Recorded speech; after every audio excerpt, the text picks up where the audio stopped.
It is your hostess, your coach, Barbara Christensen, here at the Barbara Christensen VlogCast. And I hope you all had a fantastic Thanksgiving and ate and enjoyed, because that's what it's supposed to be about, is not restricting. I think that oftentimes when we try to restrict ourselves, then we bounce back in the wrong direction. And so I tend to try to have healthier choices and things that I know are going to taste amazing and that are going to help me feel amazing, and then I don't feel like I'm missing out on anything. My favorite, I probably would say, well, two favorites. Number one was the grain-free stuffing. Oh my gosh, delightful. I shared the recipe on my Facebook Paleo Veggie page. Oh, that was delicious. My second favorite is every year we make our own cranberry sauce, and we use organic cranberries and pears. Well, normally we cook it with like a cup or a half cup of brown sugar. Well, we didn't add any sugar to it this year, and it was phenomenal. Let me just tell you, tastiest dish ever. It was so sweet and so juicy, and I mean, my daughter wanted more. It was fantastic. So I hope that you have a wonderful, amazing Turkey Day as well. So today, what I want to talk about is our adrenals, especially in terms of adrenal fatigue and the kind of fitness that you should be doing if you're dealing with adrenal fatigue. Generally, those that I work with that have adrenal fatigue come from one of two areas.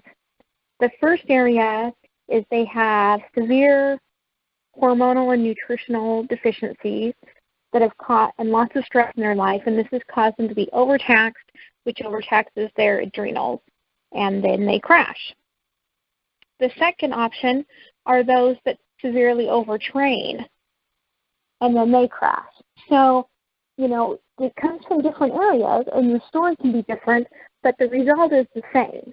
The result is this feeling of exhaustion, except when you are at the gym having this fantastic workout. So your adrenals are these little endocrine glands that are located right above the kidneys. And they secrete the hormones like cortisol and adrenaline and DHEA. And that helps us to deal with fear and anger when we drink a bunch of caffeine, or we have low blood sugar, or that chronic inflammation in our body. Now, the chronic inflammation is a bad one because it continues to stress those adrenals. And the demand happens on this regular basis, and it throws them out of whack. Now, what I noticed, so a couple of years ago when I was in Utah for the doTERRA convention, we were there seeing family, and it was my birthday weekend. And so we were going every day, well, at least I was, for sure, at the conference. And then it continued on to every night with family and friends. We went straight from Utah down to California and spent a week in California. And so when I came back, I was just a wreck. And what happens is this exhaustion, it causes almost every category of hormone in your body to be depleted. It's kind of like your car batteries run out of juice, and there's nothing there to shock it to get you started. So we're seeing this more and more, especially with workaholics and people like myself that are like, well, I want it all. I want to have it all. I want to fit everything in. And, our bodies can't take it. So exercise and caffeine are two things that they give you this quick fix.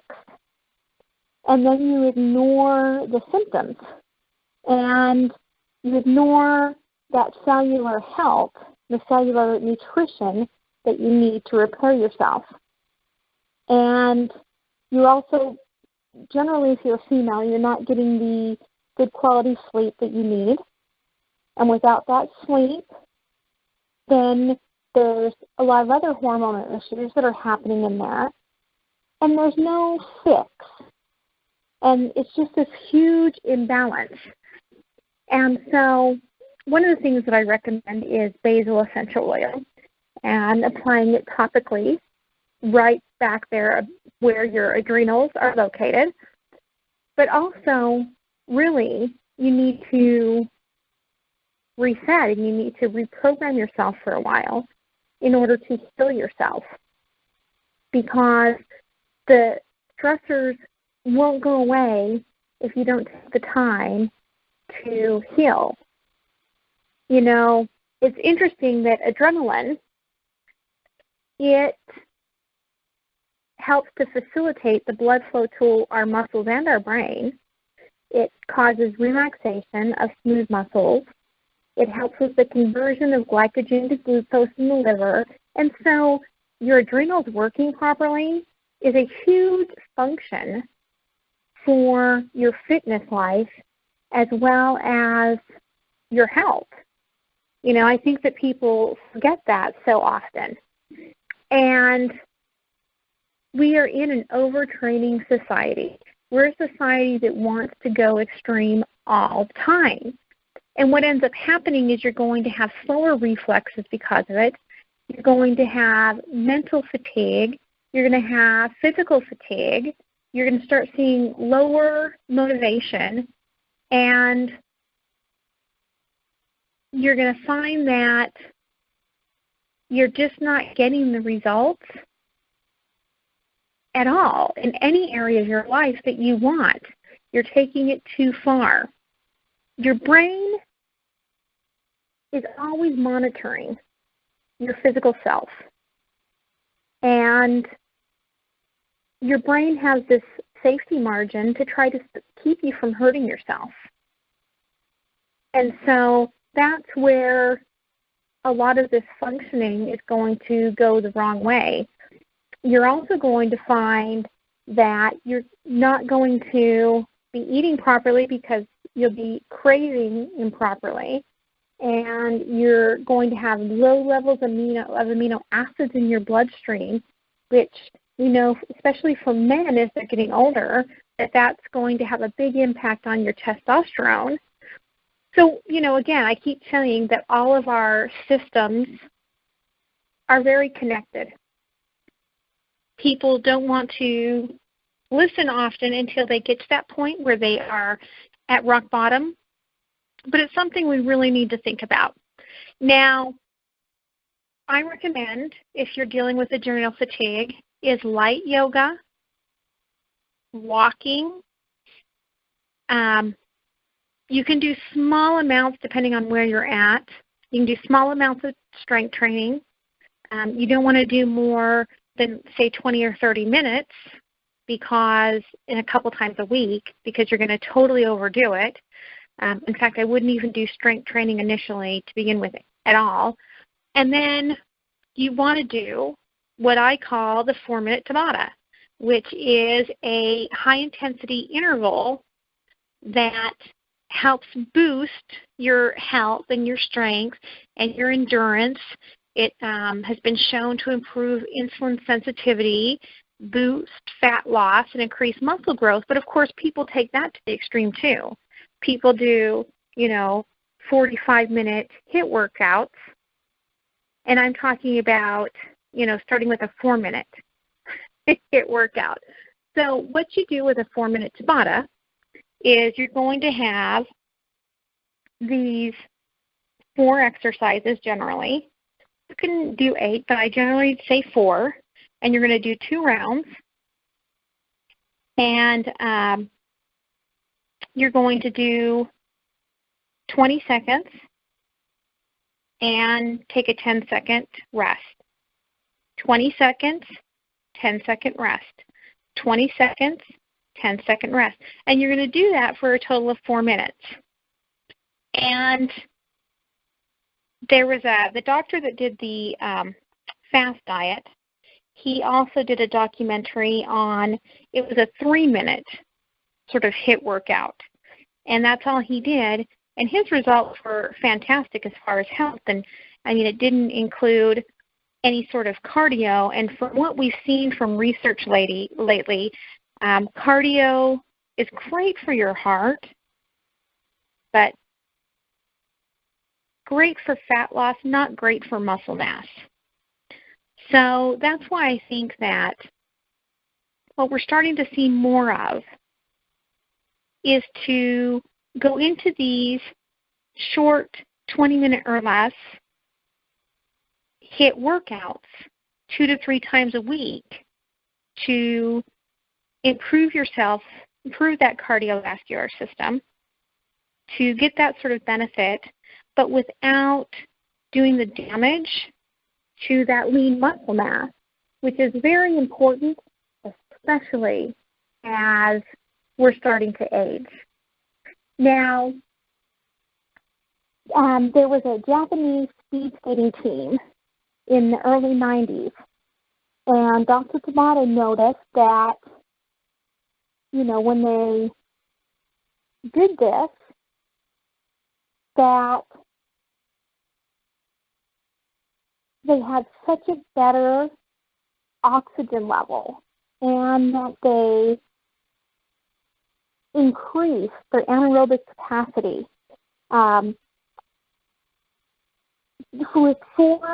they did 4 minutes 4 times per week. And that was compared to the group who did an hour of steady aerobic exercise on a stationary bike 5 times a week. They improved their VO2 max by just 10%, and it had no effect on their anaerobic capacity. So, I mean, think about that. Think about that huge difference and what an hour is going to do to your adrenals when you're this fatigued compared to 4 minutes.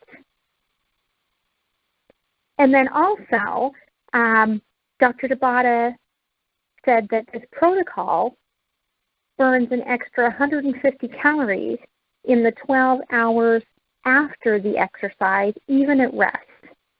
And this was due to this effect of excess post-exercise oxygen consumption.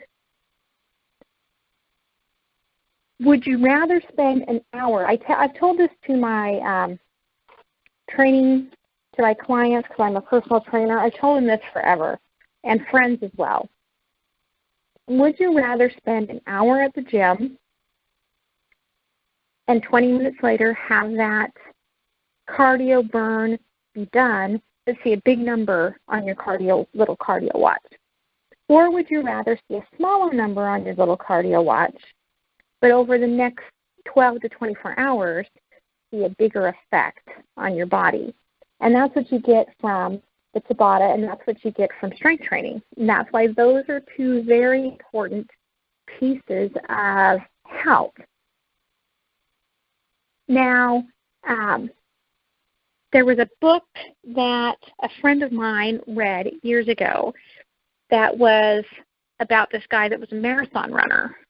And he realized the impact that it was having on his heart, and that, you know, it can prematurely age your heart, and it makes you vulnerable for these irregular heart rhythms. And so he started doing these HIIT intervals.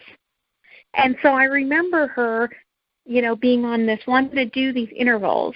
And so the idea was, like, she'd go out and she'd run and play Frisbee or tag with her kids for 15, 20 minutes and then go back inside. And I remember that she probably felt and looked the best that I can remember her looking at that point in time. And that's probably because of the way that her hormone levels were and the way that her fitness level was and what was happening with her body because of following that. You know, your body has these different fibers in their muscles. And so the way that you work out as a bodybuilder, you are, looking at the different slow, fast, super fast twitch muscles, and you're training appropriately for that. Well, we're not, bodybuilders. We're not Arnold Schwarzenegger. And so we don't need to necessarily focus in on getting the muscle fibers specific. But what I can tell you is that if you are doing just regular cardio, the only muscle fibers that you're activating are those slow twitch muscles. And so your heart is your most important muscle, and that's why I bring that up. Is because if you want to make sure that you are getting all of the muscles, then you really are going to get more benefit from combining this HIIT workout with your strength training. So that's my opinion. You want to make sure that you're also putting in here and there. You want to be getting some core work. I like to do a lot of planks at the end of my workouts. That's a good one, as well as yoga or Pilates. These are great to kind of stick in a little here or there. You don't have to do a lot of it, but you want to do some of it to make sure that you're functionally training your body and that you are going into a place of stability as you're aging.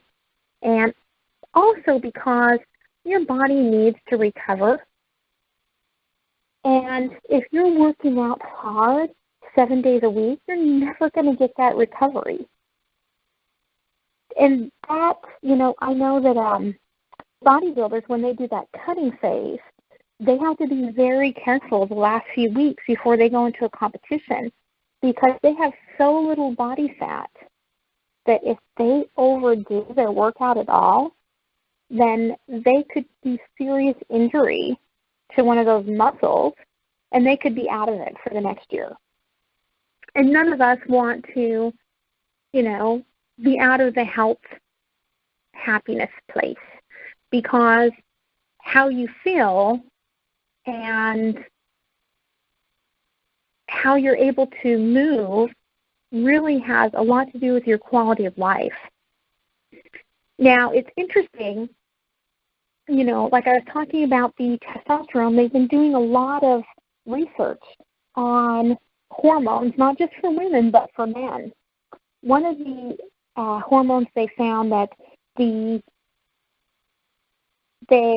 gave men a lot of protein, and then they gave the other group, besides the protein, they added in an amino acid supplement. And what they found was that the group that they gave the amino acid supplement to, it prevented the decrease in their serum concentration during these intensive trainings. So you're coming back to this healthy place. Start thinking about the nutrition that you need to have. I was talking earlier today about vitamin D and how vitamin D is fat soluble. But it has to be, thought about. We buy our skim milk at the store, and it's got vitamin D in it. And so you think, oh, well, I'm getting my vitamin D.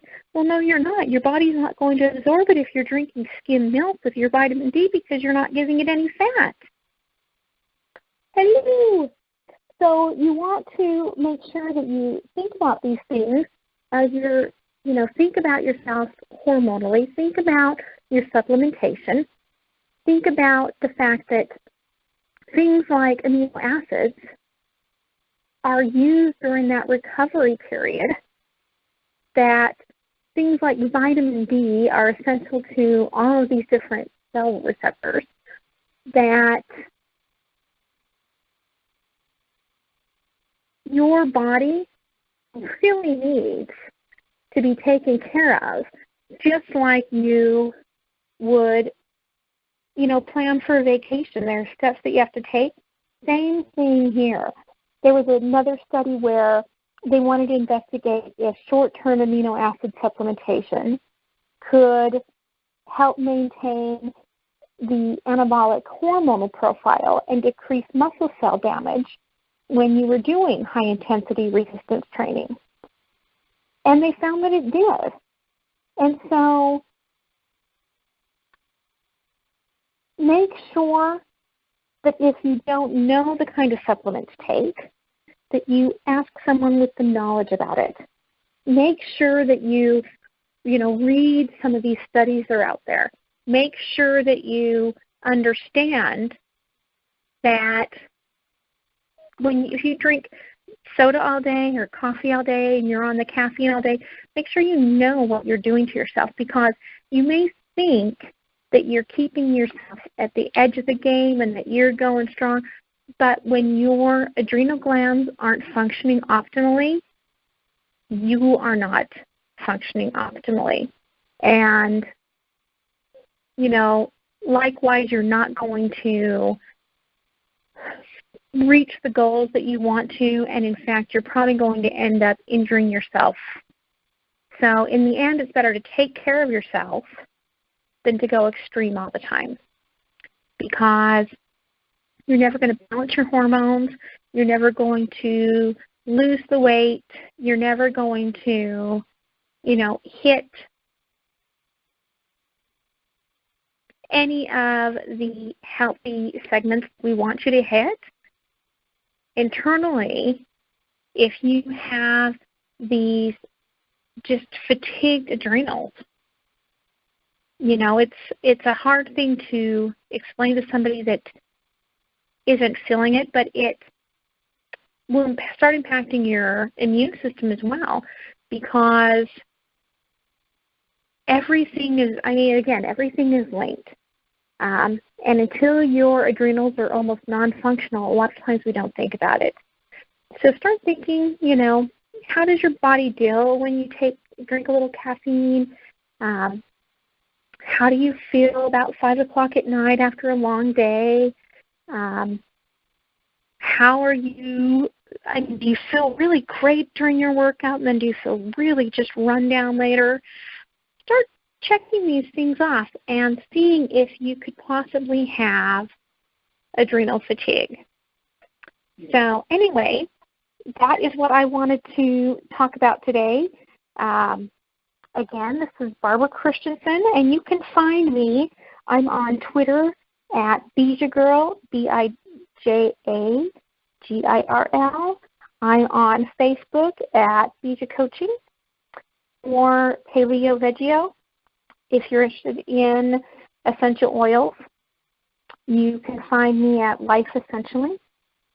And then also my green coaching is lovebarbaraChristensen.com.